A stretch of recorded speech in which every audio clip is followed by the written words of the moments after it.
The Last Seed, a tale of truth and triumph. Chapter 1. The whisper of change in a faraway land cradled by emerald hills and silver rivers.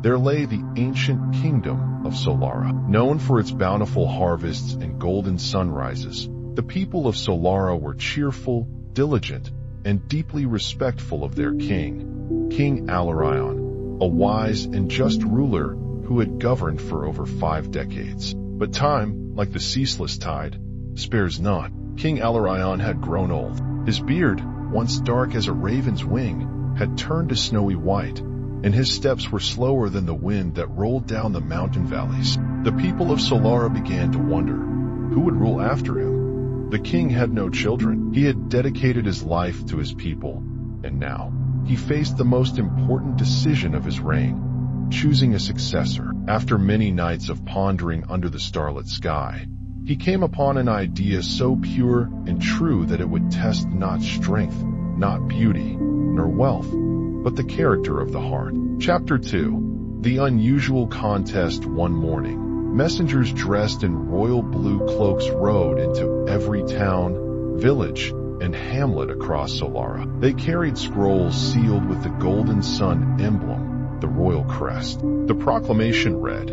"By royal decree, all children of Solara aged 8 to 14 are invited to the palace gardens this fortnight. Each child shall receive a single seed from the king's hand. A year from that day, they must return with what has grown. The child who shows the greatest growth shall be named heir to the throne." Excitement buzzed through the kingdom like springtime bees. Children dreamed of ruling from the sapphire throne. Parents offered advice, farmers shared tips, and potters prepared clay pots for planting. Among those children was a quiet 11-year-old boy named Liam. He lived with his mother, Clara, in a modest cottage on the edge of Evermere, a town known for its glassmakers. Liam was not strong like the blacksmith's son, nor clever like the scholar's daughter, but he was honest to the bone, a trait he had inherited from his late father. When Clara read the proclamation aloud, Liam's eyes widened, not with ambition, but curiosity. "Can a seed really decide a king?" he asked.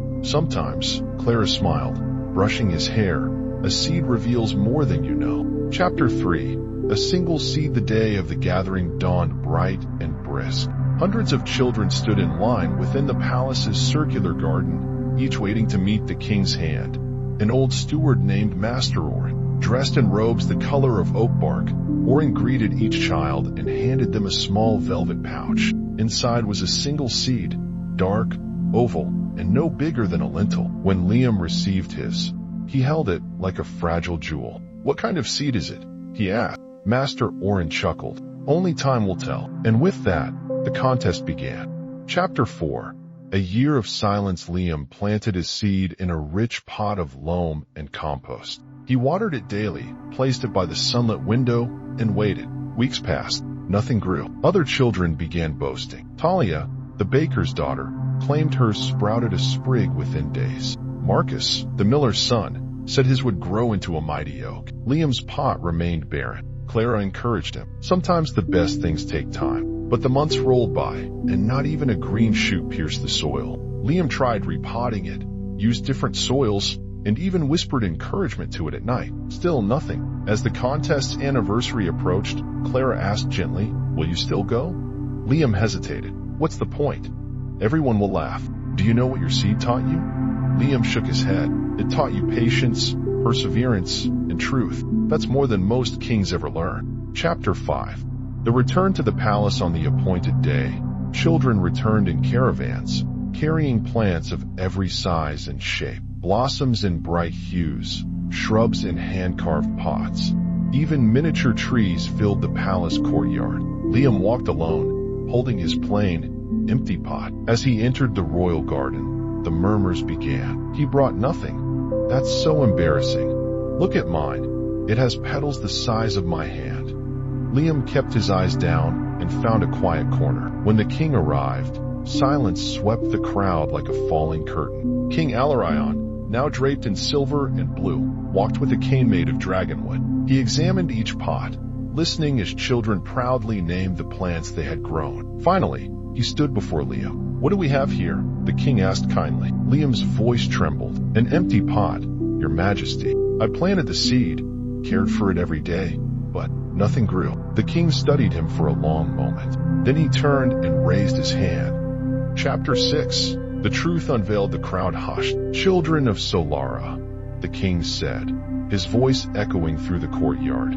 "You were each given a seed that had been boiled, rendered sterile. It could never grow." Gasps rang out. "Many of you replaced the seed to ensure something would bloom, but only one among you stayed true." He placed his hand on Liam's shoulder. This boy, though mocked and afraid, returned with honesty. "In a kingdom, more than riches or beauty, we need truth." He turned to Liam. "You, young one, have the heart of a king." Cheers erupted. Clara cried tears of joy, and Liam, for the first time, smiled not with relief, but with purpose. Chapter 7. The roots of a new reign. Liam was trained in the arts of governance, diplomacy, and wisdom, but the lessons he carried deepest were the ones he learned while watching an empty pot for a year. When King Alarion passed peacefully 2 years later, Liam was crowned King Liam I of Solara, the boy who returned with truth. Under his rule, Solara flourished like never before. Laws were just, trade was fair, and no lie was left unchecked. And each spring, Liam hosted the Festival of Seeds, reminding the kingdom of the power held in a single choice. And on his coat of arms, beside the lion and the sun, sat a small black seed, a reminder that truth, though it may bloom the slowest, yields the strongest roots. If this story touched your heart, don't forget to like, share, and leave a comment below. Subscribe for more soulful tales that remind us what truly matters.